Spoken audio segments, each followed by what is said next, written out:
What's up, guys? I'm David, and this is one of your flipped mini lessons for your in-school technology teacher-led PD. And this one is, do you want to build a NearPod?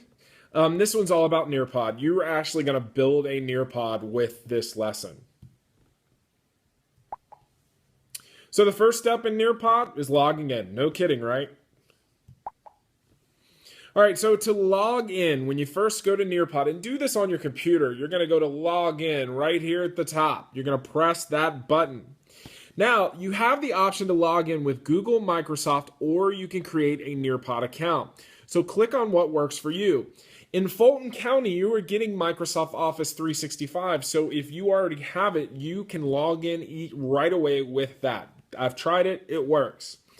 The other way to do it is to create a NearPod account with your school email with through the with NearPod, and because that will make it easy for them to do the paid upgrades if they want to give that to you. So after we log in, let's explore some options. It's always good to do that little bit of exploring first.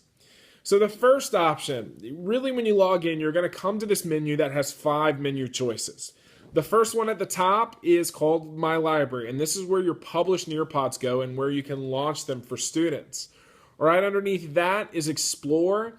NearPod has a full library of ones you can actually buy, and with a few free, and so you can explore those there.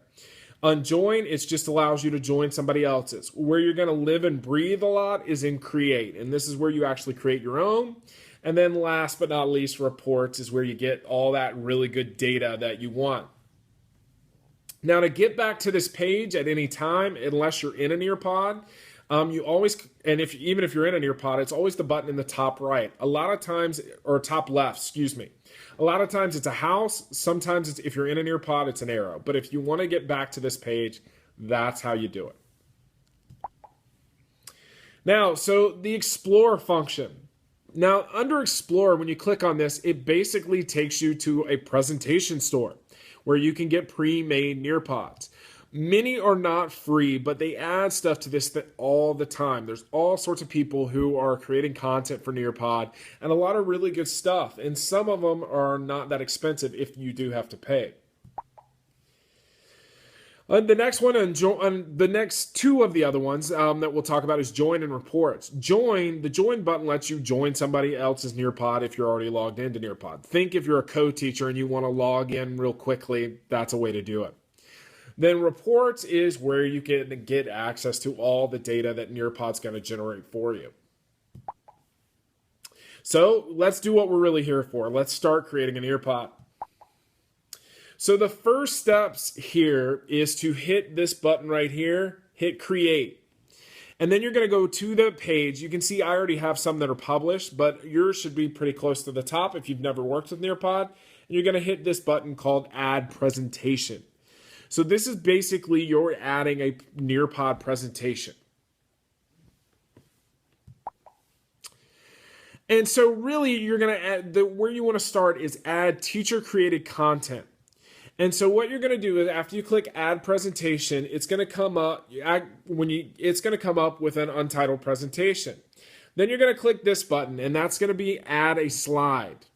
Now, when you want to add teacher-created content, you're going to click Add Content.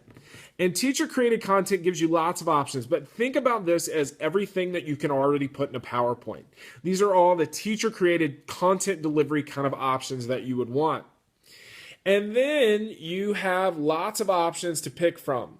And so you have slides, videos, audio, slideshow, and then you have some others that are more paid features.